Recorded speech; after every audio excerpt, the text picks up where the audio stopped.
Hadis yang ke-61. Masih bab yang sama, bab yang ke-30.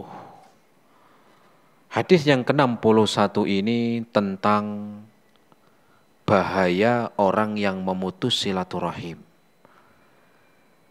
Kabar dari Nabi SAW tentang bahayanya seorang yang memutus silaturahim, memutus tali kekerabatan. Disebutkan bahwa suatu ketika sahabat Abu Hurairah sedang bermajelis. Ya seperti inilah lagi pengajian.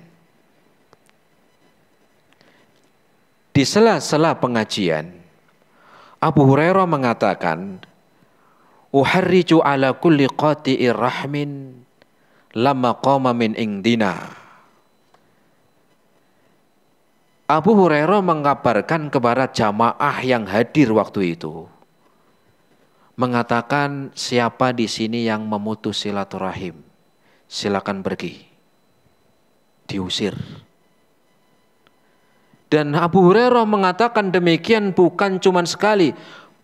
Kata orang ini, Ayyub As-Sulaiman, ya, Abu Ayyub Sulaiman, ya, mengatakan ketika Abu Hurairah mengatakan siapa di antara kalian yang memutus silaturahim, silakan berdiri dan pergi dari sini. Kata beliau, lam yakum ahad, enggak ada orang yang berdiri. Mungkin malu ya. Ya. Kayak mungkin misalnya seperti ini saya ngomong, silakan bapak-bapak, ibu-ibu di sini yang hadir yang memutus silaturahim, silakan coba berdiri dan pergi. Perasaannya gimana? Mungkin malu. Sehingga sahabat ini mengatakan falam yakum ahad, enggak ada yang mau berdiri. Kemudian Abu Hurairah mengulang lagi, ya, siapa di antara kalian yang sedang memutus silaturahim, yang sedang ribut dengan keluarga kalian, yang sedang ada masalah dengan keluarga kalian dan belum kunjung selesai sampai terputus kerabatan, berdiri dan tinggalkan tempat ini. Falam yakum ahad. Diam semuanya, enggak ada yang menjawab. Dan ini diulang hatta qala salasan. Diulang sampai 3 kali. Diulang sampai 3 kali. Selesai pengajian, ya, ada seorang pemuda yang dia aslinya merasa lagi ada masalah sama bibinya. Ada seorang pemuda yang lagi ada masalah dengan bibinya dan sudah 2 tahun belum selesai. Sudah 2 tahun belum ada jalan keluar. Sudah 2 tahun masih ribut. Ya. Fa'ata amatan lahu qad saramaha mungtu sanatain. Pemuda ini datang ke bibinya. Ya, yang sudah diputus, yang sudah ribut, ya, kurang lebih 2 tahun, fadakhala alaiha, kemudian ya menemui bibinya. Ketika ketemu dengan bibinya, apa kata pemuda ini? Kata bibinya, ketika ketemu bibinya, faqarat lahu, ya ibna akhi, ma ja'abik. Bibinya ngelihat ponakannya ini yang sudah 2 tahun memutus, heran. Ya kalau bahasa kita ginilah, tumben kamu ke sini. Karena sudah berapa lama? 2 tahun. Karena sudah 2 tahun, kok nggak nongol? Dia memutus. Sehingga ketika datang pemuda ini, bibinya ini heran. Tumben kamu datang ke sini. Begitulah. Mungkin agak sinis lah begitu. Ya. Faqala sami'tu Abu Hurairah yaqulu kadza wa kadza. Maka pemuda ini ponakannya mengabarkan, wahai bibiku, saya mendengar Abu Hurairah mengatakan di majelisnya, siapa yang lagi ribut dengan kerabatnya, siapa yang lagi ribut dengan keluarganya dan belum selesai, silakan berdiri dan pergi. Saya nggak enak mau berdiri, saya nggak enak mau pergi, sehingga saya terus di situ. Kemudian saya datangilah engkau. Ketika bibinya mendengar dari ponakannya, faqalat irji ilaihi fasalhu. Memang kenapa orang yang ribut? Ya nggak tahu. Sahabat Abu Hurairah mengabarkan demikian. Yaudah, kamu coba temuin Abu Hurairah dan tanya kenapa sampai di majelisnya orang yang memutus silaturahim suruh berdiri dan suruh pergi. Coba kamu datangi dia. Kemudian datanglah pemuda ini ke Abu Hurairah. Disampaikanlah kepada Abu Hurairah tentang dirinya lagi ada masalah ribut, entah ribut masalah apa dengan kerabatnya nih. Ya, sudah 2 tahun putus. Maka Abu Hurairah menjawab, Sami'tun Nabiyya sallallahu alaihi wasallam yaqul. Saya pernah mendengar Rasul bersabda, Inna a'mala bani Adam tu'radu 'ala Allah tabaraka wa ta'ala asyiyata kulli khamisin lailatal jum'ah. Rasul sallallahu alaihi wasallam bersabda, sesungguhnya amal-amal seseorang, ibadahnya seseorang itu setiap hari Kamis malam Jumat itu dilaporkan, dinaikkan ke atas langit. Dilaporkan. Ya, dilaporkan oleh malaikat. Si fulan selama sepekan ini sudah ikut pengajian. Si fulan sudah sepekan ini sudah sholat 5 waktu. Fulan dia sudah apa? Sudah puasa sunnah. Ya, dikabarkan, dilaporkan. Kemudian apa kata Abu Hurairah? Fala yaqbalu amala qati'ir rahmin. Tetapi amalannya orang yang memutus silaturahim tidak diterima. Laporannya ditolak. Gara-gara apa? Memutus silaturahim. Amalannya ditolak, maaf. Pergi kamu. Bukan pergi maknanya enggak diterima amalannya karena sedang ribut, sedang ada masalah, ya, atau dia memutus silaturahim. Fala yaqbalu amala qati'i rahmin. Tidak diterima amalannya orang yang memutus silaturahim. Hadis riwayat Imam Bukhari dalam kitab Al-Adabul Mufrad. Jamaah rahimani Allah wa iyyakum jami'an. Hadis yang ke-61 ini, sebagaimana tadi kita sampaikan, adalah ancaman orang yang memutus silaturahim. Apa ancamannya? Bahwa amalannya enggak diterima. Setiap hari Kamis malam Jumat semalam. Padahal setiap hari Kamis malam Jumat itu amalan sedang diangkat dan dilaporkan kepada Allah.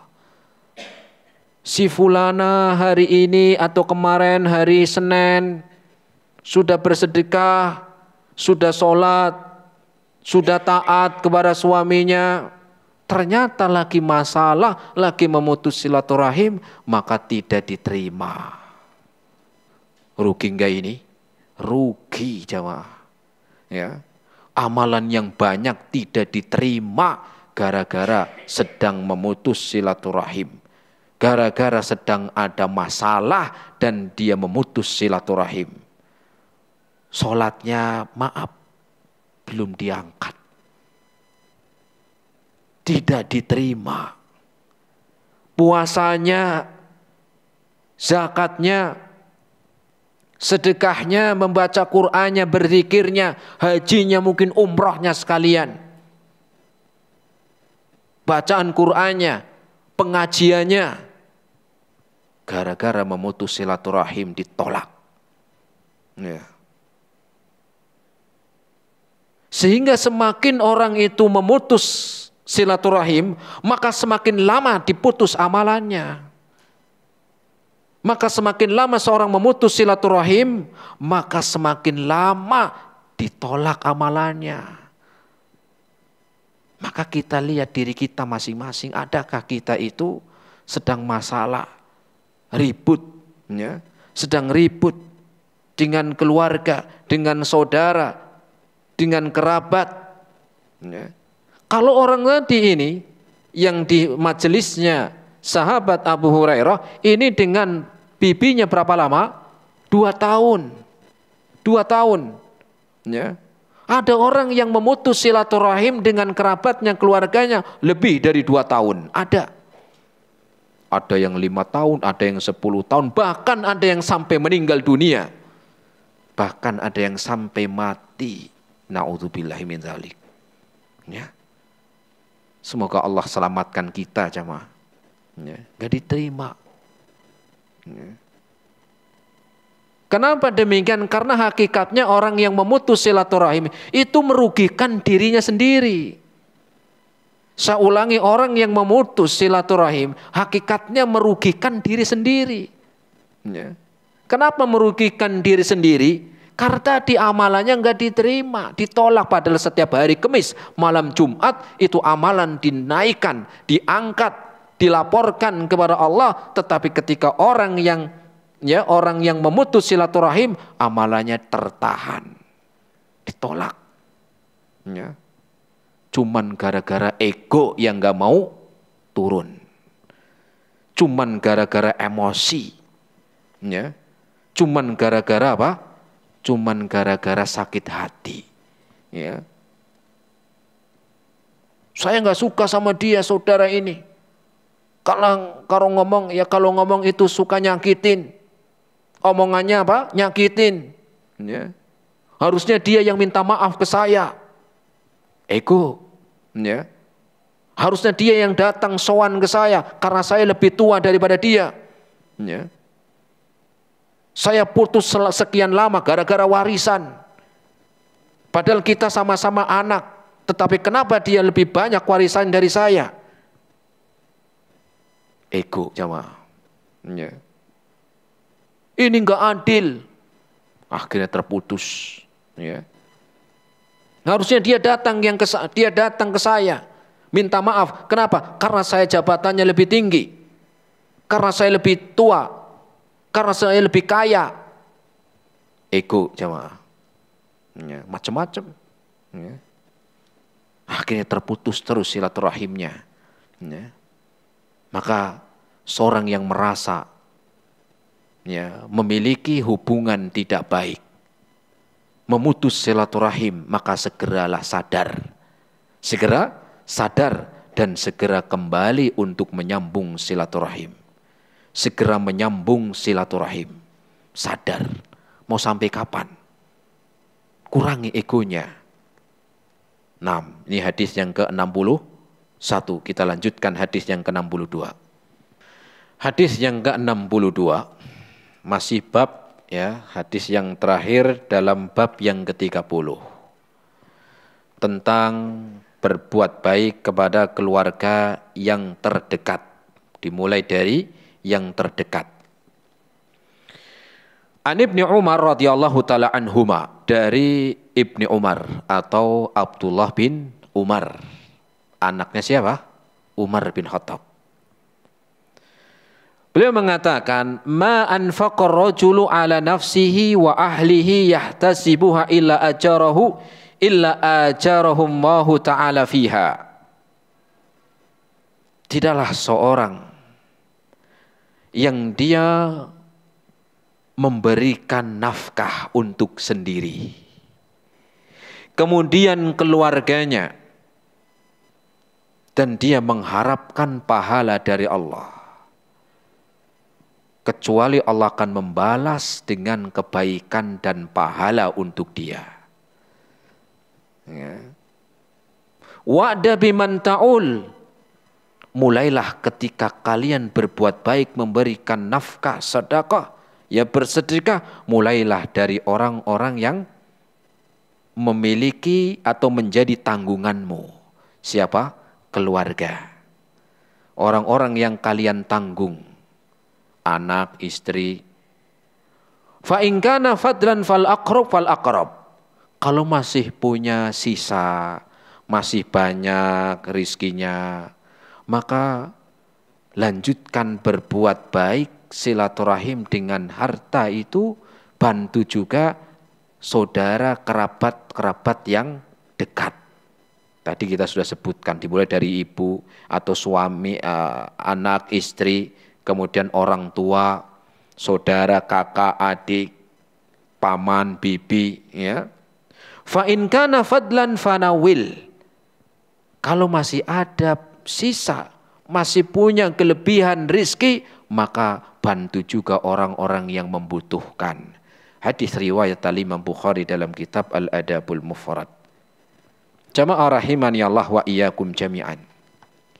Hadis ini menggambarkan kepada kita atau mengabarkan kepada kita tentang capeknya seorang suami, capeknya seorang bapak yang bekerja untuk menafkahi anak dan istrinya, itu dinilai dan dibalas dengan pahala. Saya ulangi, hadis yang ke-62 ini, capeknya seorang bapak, capeknya seorang suami di dalam bekerja untuk menafkahi anak dan istrinya, maka itu mendapatkan pahala. Karena pahala itu bukan hanya sekedar dari sholat, bukan dari puasa doang, bukan cuman dari berzikir saja, tetapi juga dalam aktivitas sehari-hari. Apa aktivitas sehari-hari? Bekerja.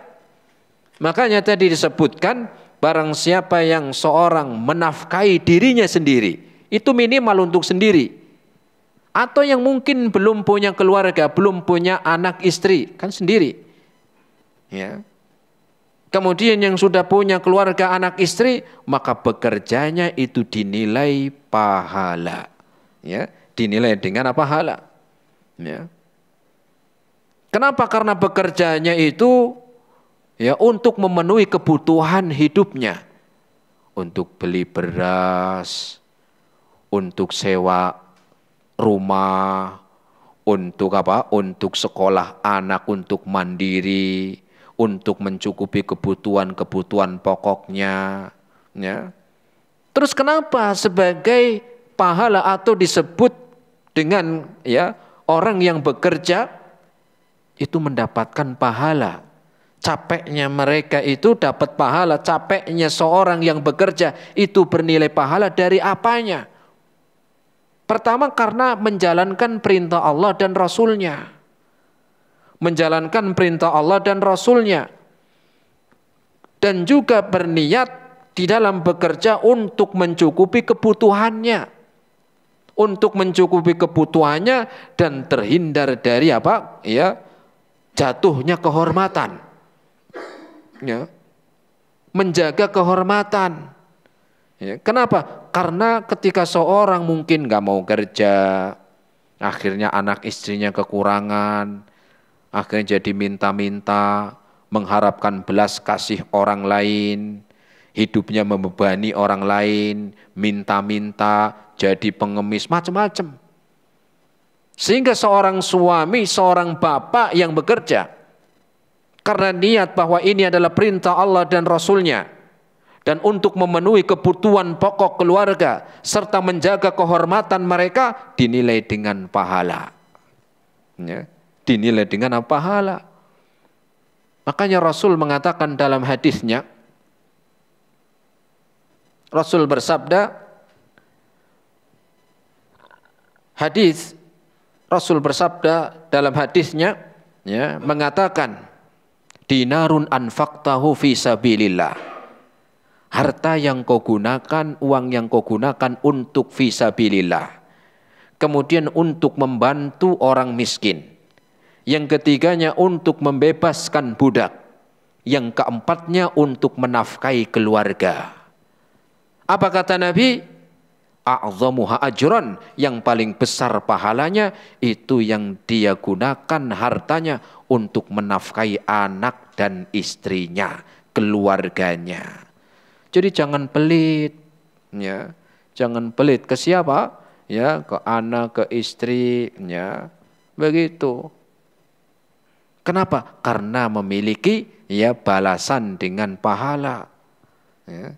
Memiliki apa? Kebaikan. Ya. Kadang-kadang yang malah yang repot, ya, kalau suami malah yang dinafkahi istri, yang kerja malah istrinya, suaminya kerjanya ternak teri, nganterin istri sama nganterin anak sama istri, ya. Istilah pengangguran di daerah saya begitu. Kerjanya apa mas? Ternak terni. Nah, orang paham pengangguran. Ya. Jadi yang jamaah rahimani Allah wa iyyakum jami'an. Maka di sini disebutkan bahwa kita diperintahkan untuk apa? Untuk mencari pekerjaan yang halal dan amanah. Ya. Baik itu sebagai tukang bangunan, sopir, tadi kita sebutkan karyawan, ojol, petani, ataupun pejabat, tetesan dari keringatnya. Ya. Walaupun nggak keluar keringat gimana? Capeknya, maka dihitung sebagai pahala. Kapan? Ketika niatnya benar di dalam menafkahi keluarga, mencukupi kebutuhannya agar mereka terjaga kehormatannya, tidak minta-minta, apalagi mengharapkan belas kasih dari manusia. Ya. Kalau ini yang memikirkan untuk keluarga pribadi, ini memikirkan dengan apa? Dengan tenaganya, waktunya, pikirannya untuk mikir keluarga, itu sudah bernilai pahala, apalagi ketika memikirkan umat. Apalagi memikirkan umat di dalam mengajarkan ilmu, di dalam mengajarkan apa? Ya, Islam.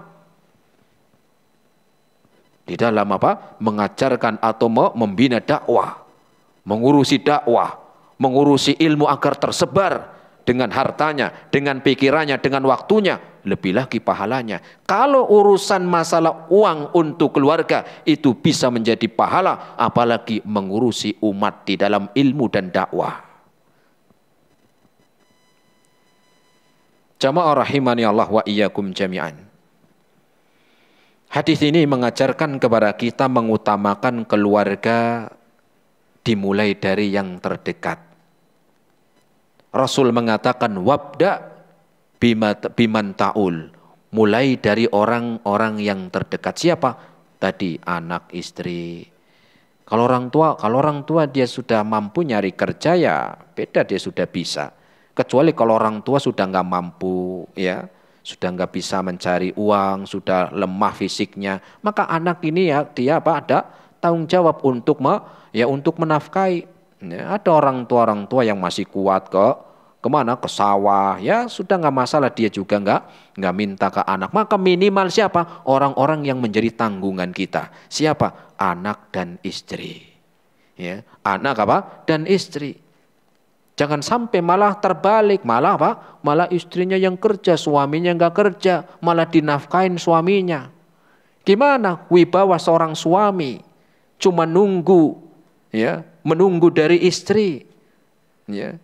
Bukan masalah besar kecilnya yang didapatkan oleh suami, yang penting ada usaha.